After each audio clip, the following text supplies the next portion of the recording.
Hello, friends, and welcome to a very special edition of the Happy Half Hour. Wake up, Cass. I'm awake. I'm here. I'm ready to go. You're out partying last night, getting crazy with the Jonas Brothers. Yeah. Is that who that was? We joked on the way in. It was a contingent of girls here from the Panthers. Women. And we joked that there was, I can say girls because I am one. That's fair. That there was a certain age demographic that was there for that concert. And it was actually two vastly different age demographics. It was little girls in probably, I would say, maybe like 8 to 13. Mm-hmm. And then it was all women that were 25 to 40. And those were the two distinct age demographics. But had a blast, had a ton of fun with the Jonas Brothers in Charlotte. They bring out usually a special guest each show because this whole tour is called like Greetings from Your Hometown. And they try to bring out somebody from that town to like do a special with. Mm-hmm. So we were all tossing around ideas on who it could be, like who are the Charlotte singers you would bring out. George Clinton of Parliament Funkadelic. That one was on the list. Kannapolis native. We were going through like Luke Combs, Renee Avett Rapp, Brothers. Fantasia, Avett Brothers. It ended up being none of them, but it was sweet. They did a finale with their parents, and their dad played the piano and sang a song. Their dad is from here. And so that was the hometown guest. It was Who cool. knew the Jonas Brothers had their origins right Actually, here? a lot of people, because their grandmother owns a restaurant here that's really popular. Which one? Oh, what's the name of it? I thought it was at the top of your head. Well, at any rate, whether you've eaten with the Jonas Brothers, they've never been in my kitchen, but many people have. Welcome to the Happy Half Hour. Now that I found it. Now that what is it? Nellie's Southern Kitchen. Oh in yeah, Belmont. yeah. Oh yeah. I've heard of that. That is their grandmother. It's it's a big week here, other than the Jonas Brothers being in town, because the New Orleans Saints are coming to town. It's gonna be good to be back in Bank of America Stadium. I mean, I tell people all the time, Charlotte, North Carolina, the center of the universe. Clearly, home of the Jonas Brothers. The weather is perfect out there right now. It's a beautiful fall day. The foliage is kicking. Mm-hmm. And the Carolina Panthers are kicking, too, after a big win in Green Bay the other day. Everybody's excited to get back home. But it's also kind of a weird week because the New Orleans Saints got one win under their belt. They just traded away a couple of players, and they're not feeling great about what's going on in their lives. But at the same time, your Carolina Panthers are not quite at the point in the development where they can overlook anybody. Right. And as Jero Vero said it today during his press conference, he said this league is built so that anybody in the league can ruin your week if you're not prepared. So that's kind of the mindset your Carolina Panthers have gone into this week with. It's also a division game. This will be only the second division game the Panthers will have played so far this season. The back half of the season is really heavy with them. And, if you're going to make a push in the division where you're currently a game and a half behind Tampa, then you can't overlook any division game. And you're seeing it right now in the AFC North. Like, those are teams that, are the difference in talent right now would be considered on paper vastly different, but they're getting into these dogfights with each other. And that's because that's what happens in divisions. Mm-hmm. And you can't. There are also two, I want to say 3 or 4 of the Saints' losses all came in like one possession games, like one score games. Right. And so it's not like they've gotten blown out in every single game. Some of them have been much bigger score differentials, but they haven't gotten blown out in every single game. They've been in a lot of these games. And then there were some that just kind of snowballed away from them. I think what's interesting is what is the Saints' mindset going to be? And you can obviously never know. Every team is going to want to win every game. No team's ever going to just lay down. But they did trade away 2 of their offensive starters this week. Does that have an impact on a locker room? I don't know. I guess we'll find out on Sunday. But, yeah, still, division game, you can't overlook anybody. And to your point, Packers – I knew I was going to do this. Panthers playing really, really well, obviously, with that Packers win. But, like, I think they would all tell you, Evero kind of alluded to it today, I can just hear Derrick Brown's voice in my head saying this. Like, we're not at a point yet where we can afford to overlook anybody. Like, there's still a lot to do. Yeah, and Derrick has taken on that role of the adult in the room. People are used to me being the wet blanket a lot of times in our meetings. I have to be that guy sometimes, but Derrick has taken that on, and it's good for the Carolina Panthers when your best players are also the guys who are preaching that message. And that's the kind of thing we've talked about it over the course of the year.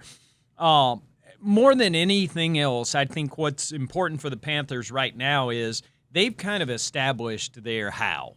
They've figured out an identity. They are learning how they win, and they're kind of wrapping their mind around it right now. And a lot of it comes with cats like Derrick Brown being willing to say to everybody else, to kind of wag his finger and say, you're not there yet. So, they know that, and Derrick said it after the game on Sunday, the Panthers have been that team. They've been that team that other people look at as the one you go get an easy win against, and they definitely don't want to go back to that point, and they're showing signs of emerging from that now and becoming one of those good, normal football teams in the middle of the pack in the NFL. So Derrick he's seen that. He's lived that. He wants to make sure not to go back to that, and that's why he's willing to kind of be the wet blanket, be the dad of the room, and tell everybody to get back to work. On that point, too, like you were saying, they figured out how to win. I'm going to jump topics a little here on you, but whatever. I've got the mic right now, so I'm making the rules. At least until I turn it off. Matt, don't let him do that. Don't give him that kind of power. If I tell you to land the plane, that means wrap it up. We're done. Yeah. So, anyways, talking about figuring out how to win, I know there's been a lot of kind of debate. There's not necessarily a narrative, but there's been a debate on, looking at Bryce's numbers from Sunday. It was 11 of 20 for 102 yards. Obviously, there was the wind that was a factor. But, he hasn't necessarily had any games that are blown out numbers.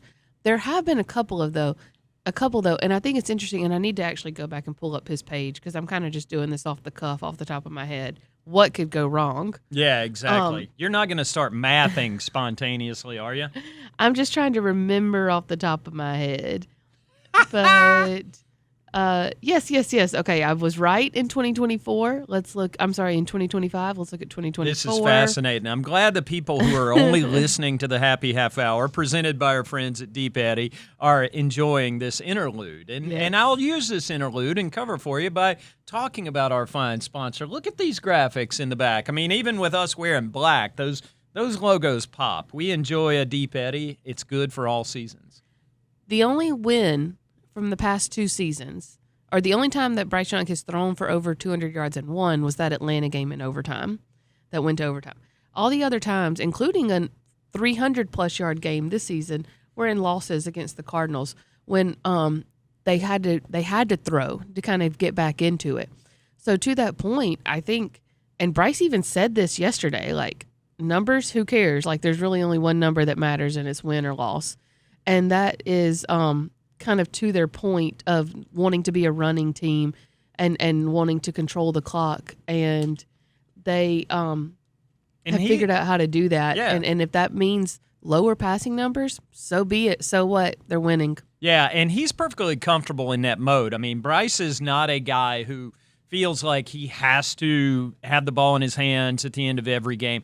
Bryce embraces all that stuff coaches love to talk about, which is a whole team win.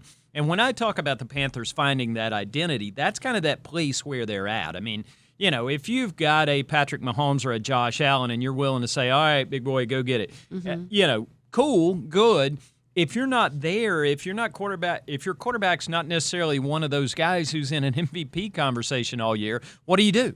You build an entire football team. And as they put this thing together over the last 2 years, you can kind of see that. I mean, last year it was about stabilizing offensive line around them. And you bring back a bunch of the same dudes, and now all of a sudden when you get in a situation where you're playing 7 different groups of starters in 9 weeks and, maybe looking at another one coming up this week, depending on some injury stuff, you never know how that's going to go. But if you build that stable base around it, it allows your quarterback to grow into this. I was fascinated by Bryce yesterday because Bryce was he was very open. He's always talked about with his foundation, he talks about the importance of mental health and checking in with yourself. And he talked about doing that going into that game Sunday. He was like, I try to be cognizant of what I need, where I am. Am I tense? Am I too loose? Am I, which way is it going? And Bryce has that ability. And listen, when quarterbacks start talking about, when football people, anybody in this realm starts talking about what's going on in their head, the way they're feeling, I think a lot of people kind of recoil a little bit like, we're not used to hearing our football people talk like that. But Bryce is in tune with what he is and what he needs, and he's got a real mature approach about the whole operation, and I think that plays into that broad-based, if you can have a whole team win where it's because the offensive line's playing well and can erase Micah Parsons on a given week. It's because you've got two backs in Chuba Hubbard and Rico Dowdle who can go get it done. It's because you're throwing it to different receivers every week, and 1 week it's XL and 1 week it's T-Mac. And, oh, by the way, it's because Derrick Brown at defense is playing better than they did at any point last year. Yeah. On that note, too, this was just a little aside because you mentioned in there, like, running the ball to kind of negate Micah Parsons. Micah Parsons made a comment on Sunday, like, that was a boring football game. Like that was shut your mouth. Like that was it was a boring game plan from the Panthers. Brad Idzik laughed today and he's like, okay. Like cool. He said, I got a text from my dad after the game that said that was a beautiful football game. And his dad was with the Tampa Bay Bucks kind of during their heyday. And he said, they won a lot of games with boring football. That's right. And you'll take it. And you know what? You can call it boring if you want, but it's what you've got to do to win a game right now. I mean, I think everybody is kind of wired. They remember what they were around when they were a kid, and whatever football you kind of grew up on is the way you think about football. And I think a lot of people around here, even before they were Carolina Panthers, kind of remember the old Washington teams of the 80s that were built on offensive lines and running the ball and playing good defense. And because of that, there's something, I think, inherent about the DNA of Panthers fans because they've seen the 96 team get to the championship game based on running the ball, taking care of it, not turning it over on offense, and playing great defense. They remember it based on the 03 team being based on a defense that went from 31st to 2nd in 1 year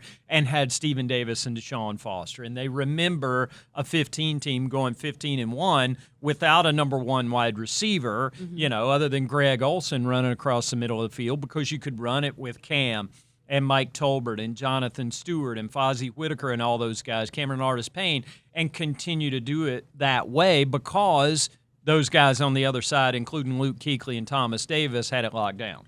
I was watching Monday Night Countdown before the game this past week, and they were, kind of talking about what went wrong with the Packers. Like, this explosive offense shut down this, that, and the other.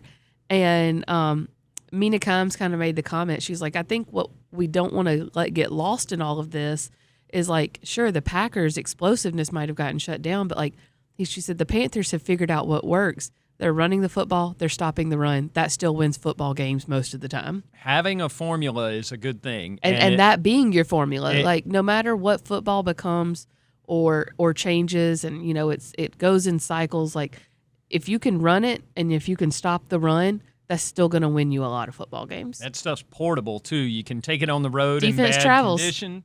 You can put yourself in good positions to be like they were last week in Green Bay. And, I mean, it's going to be different. I mean, obviously, back here at home, and I do think it's fascinating how much those guys have talked about don't get comfortable with it, don't settle in. I mean, because, we see the discussion every week in the NFL. Somebody gets declared a trap game, and, this could be it. I mean, but they've talked so much about process. They've talked so much about the way they want to work, the way they want to play. It's harder to imagine them falling into that kind of trap right now. And the fact that you're coming off such a huge emotional win like Sundays, which is when a trap game can happen, you could almost argue that could be what happened with Green Bay. They're coming off that huge emotional win versus Aaron Rodgers, and then this was their next game. But that's neither here nor there. But coming off of a win like you did Sunday, and your next two games, both being divisional games, that I think is what can keep you from kind of falling into that quote unquote trap game scenario as well.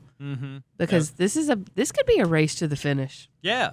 With the way this team's playing. Well, and the fact that your two Tampa Bay games are two of the last 3 weeks. No doubt. I mean, if they continue to play the kind of football they're playing right now, if you can envision, and without getting ahead of yourself and projecting wins and losses, if you can stay in this competitive 500-ish neighborhood going into the last 3 weeks of the season, guess what? You got Tampa here, Seattle here, and at Tampa Bay to close it out. I mean, a lot of people are going to want to watch those games because, it could be for the NFC South. It could be for wild card positions. And, who wouldn't enjoy a good Sam Darnold revenge game? I mean, we love Sam around here. Sam's a Panthers legend and always will be. He made a great T-shirt for us. But that's kind of the place they're at right now. And this is new territory for a lot of fans, and you could see it. I mean, you could see the Panthers fans up in Green Bay the other day. We had some great shots of, the solitary fan out there in a sea of Packers fans just enjoying it because this is such a cool moment. And I think people are picking up on it. That's why I'm looking forward to getting back here in Bank of America Stadium this weekend. And this kicks off a nice little run, too, because let's see, this is a home game, but then next weekend is an away game. Yep. At Atlanta, then at San Francisco on a Monday night. But then come home for a post-Thanksgiving game against a red-hot Rams team. And so this is a fun little stretch coming up right here. Yeah. We knew that starting with the Bills up to, the Rams, and I'm trying to think of who comes right after the Rams. Bye week. That was going to be, thank goodness. Bye week. True story. When I was in college, a young friend of mine, a woman who was friend of a friend, she was looking at the college football scores one week, and she said, "Where's BYE?" And I said, "Connecticut." That's Brigham Young East. And she had no idea. There's the BYE? The idea of bye week stumped her. Oh. Bye was on the score ticker, and it stumped you just there too, didn't it? I'm not proud. It did. Oh boy, that's said it with such confidence. Well, and that's what threw her for a little bit. Jenny was confused by that, and so were you now. So wow, I have to just own that one. Yeah, you're gonna wear that one for a minute. You sure are. But we'll just put up a sign: "Fooled Kassidy." Shows since Kassidy was stumped. We'll just put the chart up there: 0. Once again. But no, bye week's coming up. I mean, it's weird because the way this season has progressed, you've kind of got to this point, and everybody's like, all right, cool, this is neat. Now there's 4 and a bye week and then 4 more. It's going to be kind of a race to the finish, but it takes on its own momentum at this point in the season, especially when you can feel like it's pointing in a certain direction and everybody's engaged in it. Everybody's feeling good about what's going on here, so good times. Still got to get through Sunday, though. No doubt. New quarterback for the Saints. This will be the second start for Tyler. His last name is pronounced not how it's spelled, correct? I want to say Shug. I think it's Show. Show? It's not necessarily how it's spelled. All I know about him is he's old enough to be off his parents' insurance. So, but young enough to be a rookie. Yeah, young enough to be a rookie quarterback. That's the new in the NFL. college football landscape now. Yeah. 26 I think years he might old. actually It is 25? pronounced Shuck. It is right. pronounced Shuck. Like all Day shucks. since Darin was right, or day since Darin was wrong. Man, I'm locked that's gonna be our into other board. Panthers football. I'm in the tunnel. But yeah, he's a guy. Nick Scott said yesterday, like you watch him, and he's like, he's still young, but he's got a lot of intangibles. He's like, I think he'll play in this league for a long time. And so what does it look like now that they'll have had 2 weeks to kind of develop this offense under him? Does that change things at all? Obviously, Rashid Shaheed not being there is going to change things. Does that mean Chris Olave gets more balls? Do they bring somebody else up? They don't use a lot of wide receivers, so it's going to be interesting. But Alvin Kamara has not really done much this year either, but he is still Alvin Kamara. I mean, he's got the resume, he's got the reputation, so you can't take him lightly. Cam Jordan on the other side, that's not somebody that's ever going to give up in a game. And so, no, and he's giving them fits. I mean, the Panthers are 15-15 against the Saints all time here in Bank of America Stadium, but they've won 3 of their last 4 against the hated Saints right here in the friendly confines. Mm-hmm. So it's a big week. I think a lot of people are excited. Big week all the way around. Our friends at Charlotte FC are about to go Game 3 Friday night. Be here for that one against the hated NYCFCs. We hate NYCFC. That is a mouthful. Yeah, it is. You should see what it looks like when they're playing their home games in Yankee Stadium. Their field's about this big. It's very little. They call themselves the Pigeons. The Pigeons. I don't know. Forgive me. I'm not super into MLS, but our broadcasters were calling them the Pigeons. I don't know if that's a term of endearment or something that they have embraced themselves. I think Maybe Willie like New P York might City just Pigeons? be winging it. But I've heard it from other like Apple TV people too, so I don't know. But yeah, so the Pigeons. That is probably the least fearsome mascot I've ever I encountered. don't know. You ever been in Central Park trying to eat like some peanuts or something when them pigeons come by? Them things are pretty fierce. They want those. They want everything you got. Attack pigeons. Yeah. But we'll get the pigeons out of here. We'll show them what it's like here in Charlotte, North Carolina. But I'm excited. Friday night, Charlotte FC playoff game 3. Winner go home, right? Winner go home. We're already home, so it's a good thing. So Charlotte FC Friday night, Carolina Panthers, New Orleans Saints on Sunday afternoon. Hey, our winners of the Deep Eddy contest will be at the Sunday game, right? That's right. We'll have to check them out pregame. We'll slide over to that Deep Eddy suite and see what's going on over there. Sure. I'm sure they'll have some swag for us to go with that which they have already sent us. Maybe you can wear that Christmas sweater that looks so good on me. I have started listening to Christmas music. So it's a little too soon for that. No, Darin, don't try to take my joy. No, I want everybody to be happy, but it's too soon for Christmas music. It's too soon for you. We gotta embrace Thanksgiving. We gotta embrace the gratitude of the season. That's what we're all here for. We're thankful for you guys tuning into the Happy Half Hour. We're thankful for our friends at Deep Eddy. Chuck the Duck sitting up there on top of the bottle. He's got the best seat in the house. Speaking of the best seat in the house, we'll see you right here Friday night for Charlotte FC, Sunday afternoon for Panthers Saints. Until next time, this has been the Happy Half Hour.